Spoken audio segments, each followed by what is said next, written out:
24절까지 말씀입니다. 한 절씩 교독합니다. 예수께서 성령의 능력으로 갈릴리에 돌아가시니 그 소문이 사방에 퍼졌고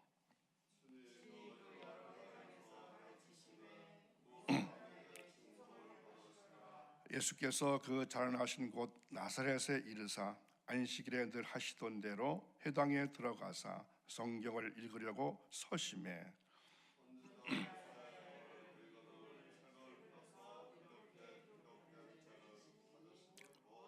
주의 성령이 내게 임하셨으니 이는 가난한 자에게 복음을 전하게 하시려고 내게 기름을 부으시고 나를 보내사 포로된 자에게 자유를 눈먼 자에게 다시 보게 함을 전파하며 눌린 자를 자유롭게 하고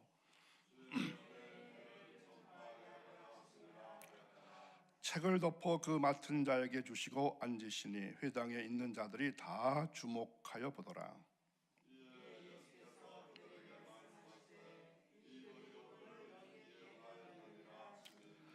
그들이 다 그를 증언하고 그 입으로 나오는 바 은혜로운 말을 놀랍게 여겨 이르되 이 사람이 요셉의 아들이 아니냐.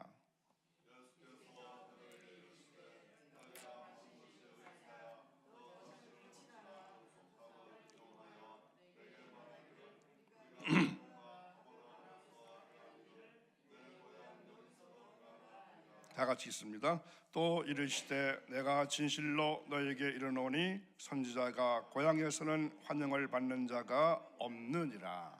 아멘. 한 주가 시작되는 월요일 새벽을 깨우시고 주님 거룩한 전에 올라오신 여러분들, 그리고 여러분들 가정과 자녀와 특별히 직장과 일터와 생업에 하나님의 크신 은총과 축복이 함께 하시기를 간절히 축원합니다. 오늘 제목은 메시아의 증거, 이러한 제목으로 주신 말씀을 상고해보자 합니다. 예수님께서 이제 광야의 시험에서 승리하셨습니다. 그리고 성령의 권능으로 이제 어디로 가시게 되었죠? 갈릴리로 돌아오셨습니다. 예수님의 공생애는 성령의 권능으로 시작하셨습니다. 주님의 메시아적인 모든 사역은 오직 성령의 권능으로 행하신 것입니다. 예수님의 전도는 갈릴리로부터 시작하셔야 합니다. 왜 그럴까요? 그 이유는 선지자 이사야로 예언된 말씀을 이루셔야 하기 때문입니다. 그 근거 말씀이 이사야서 9장 1절입니다. 이사야서 9장 1절 함께 있습니다. 전에 고통받던 자들에게는 흑암이 없으리로다. 옛적에는 여호와께서 스불론 땅과 납달리 땅이 멸시를 당하게 하셨더니 후에는 해변 길과 요단 저쪽 이방의 갈릴리를 영화롭게 하셨느니라. 아멘.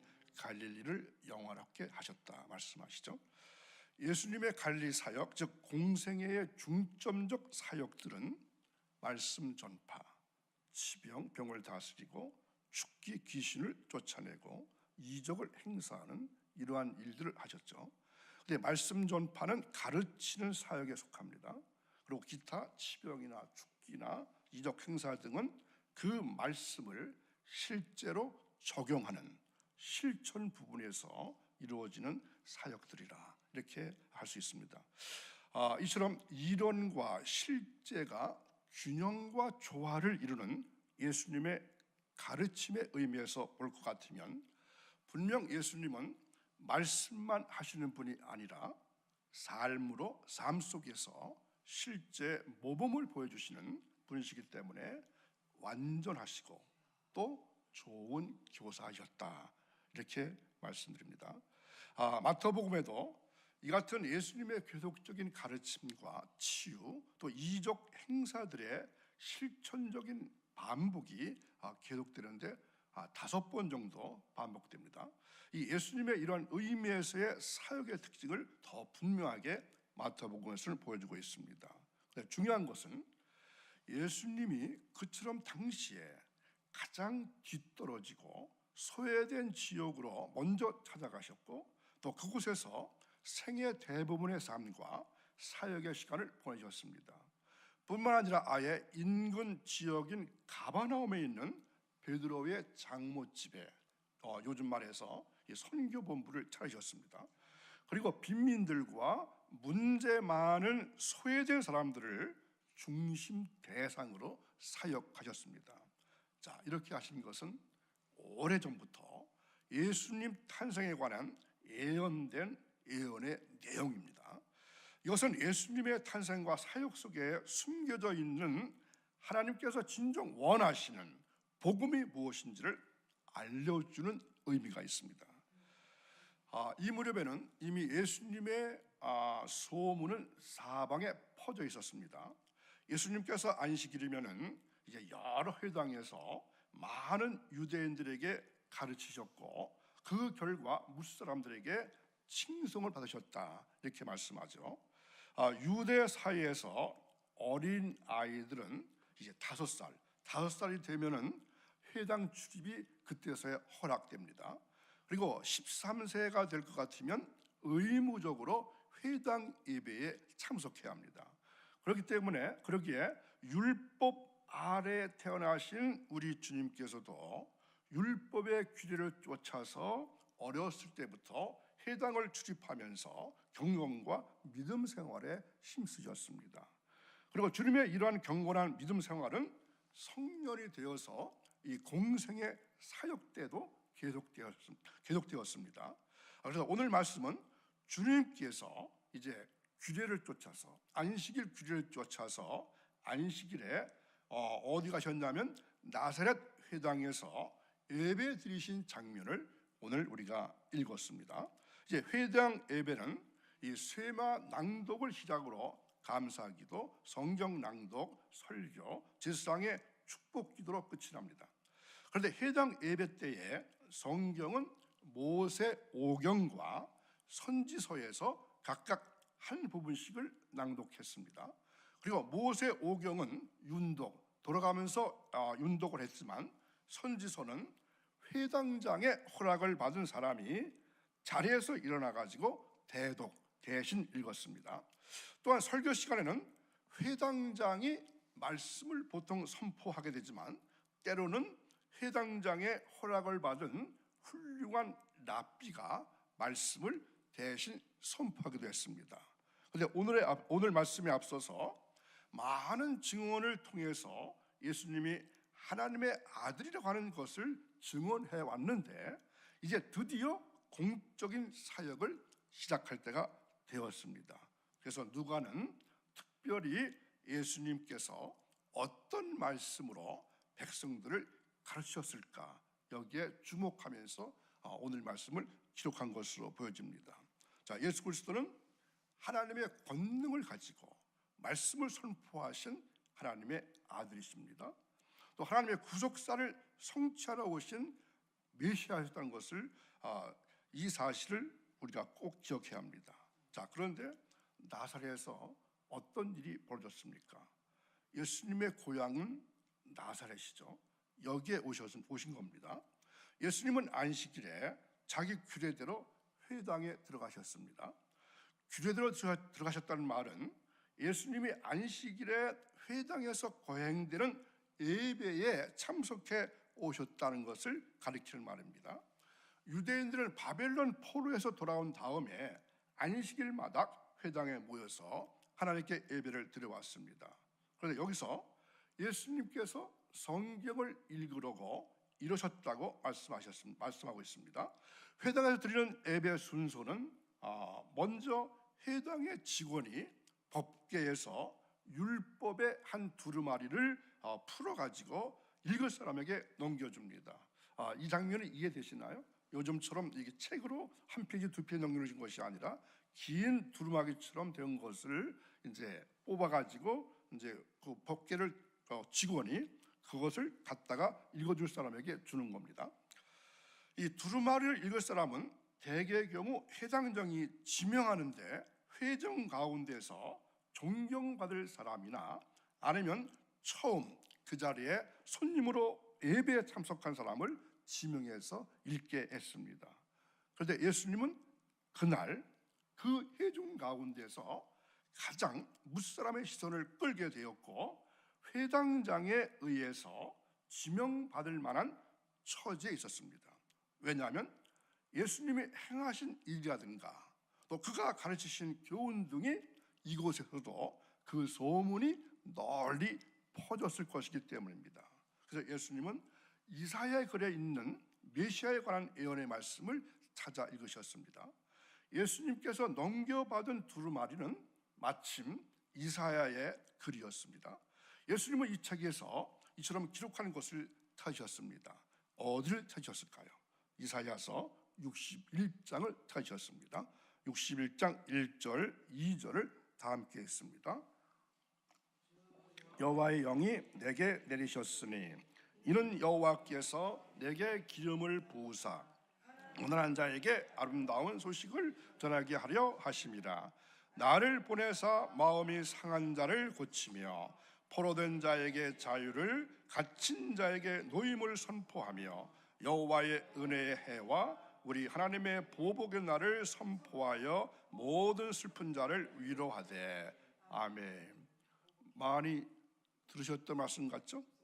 자, 이 말씀을 한번 이제 조금 구체적으로 살펴보겠습니다. 예수님께서 이사야의 글에서 어느 대목을 분명히 찾으셨다고 말씀드렸습니다. 이런 일은 예수님의 의식적인 일입니다. 이사야 글에 있는 메시아에 관한 예언은 이런 것이었습니다. 첫 번째, 주의 성령이 내게 임하셨다. 메시아의 사역은 성령의 권능으로 이루어지는 구원 사역입니다. 그러므로 예수님은 성령의 충만하심을 받으셨고 성령의 권능으로 복음을 전하셨습니다. 자, 두 번째는 이는 가난한 자에게 복음을 전하게 하시려고 하신 것이라고 하셨습니다. 여러분, 가난한 자는 어떤 사람을 말합니까? 심령이 가난한 자를 말합니다. 실제로 생활에서 가난함보다도 심령이 가난한 자. 하나님은 가난한 자를 사랑하십니다. 자신의 공로가 없음을 알고 하나님의 의를 사모하는 사람, 또 자신이 죄인임을 알고 하나님의 사유하심을 바라는 사람, 하나님과 사람 앞에서 자기를 낮추는 사람, 물질의 욕심을 품지 않고 그날의 양식에 만족하는 사람, 이런 사람이 가난한 사람입니다. 그리고 세 번째는 내게 기름을 부으시고 나를 보내셨다고 하셨습니다. 메시아는 기름 부음을 받아 세상에 보내신 하나님의 아들을 말합니다. 메시아를 그리스도라고 하는 것은, 그리스도라고 하는 말이 어떤 뜻이죠? 기름 부음을 받은 자, 이런 뜻이기 때문입니다. 메시아가 기름 부음을 받은 이유는 메시아의 사역이 선지자와 제사장과 왕의 사역이기 때문에 그렇습니다. 그리고 네 번째 말씀은 포로된 자에게 자유를, 눈먼 자에게 다시 보게 함을, 눌린 자를 어떻게 하고 자유케 하고 주의 은혜의 해를 전파하게 하려 하심이라. 하나님께서 메시아에게 기름을 부으시고 세상에 보내신 것은 포로된 자에게 자유를 주게 하심이라고 분명히 말씀하십니다. 포로란 어떤 포로를 말할까요? 여기서도 죄의 포로를 말합니다. 이들에게 자유를 주신 것은 죄의 사유를 말씀하시는 것입니다. 죄의 결박을 풀어주고 자유케 하시는 일이 바로 메시아의 사명입니다. 예수님께서 바로 이 같은 일을 행하신 것입니다. 눈먼 자에게 다시 보게 함을 전파한다고 했습니다. 눈먼 자란 어떤 눈먼 자일까요? 여기도 마음의 눈입니다. 메시아는 마음의 눈을 먼 자에게 신령한 눈을 열어주십니다. 소망의 눈과 그리고 천국의 눈을 열어주시는 것입니다. 눌린 자를 자유케 하고 주의 은혜의 해를 전파하게 하려 하심이라고 말씀했습니다. 또 눌림이란 무엇입니까? 억압을 받고 있는 상태. 인생은 율법의 억압을 받고 있습니다. 이런 곳에서 자유함을 주신다고 말씀하시는 것입니다. 주의 은혜의 해란 무엇이죠? 복음의 시대를 말합니다. 이렇게 말씀을 하신 예수님은 나사렛 사람들로부터 어떤 처우를 당하셨습니까? 배척했다고 했죠. 예수님을 배척하게 이뤘습니다.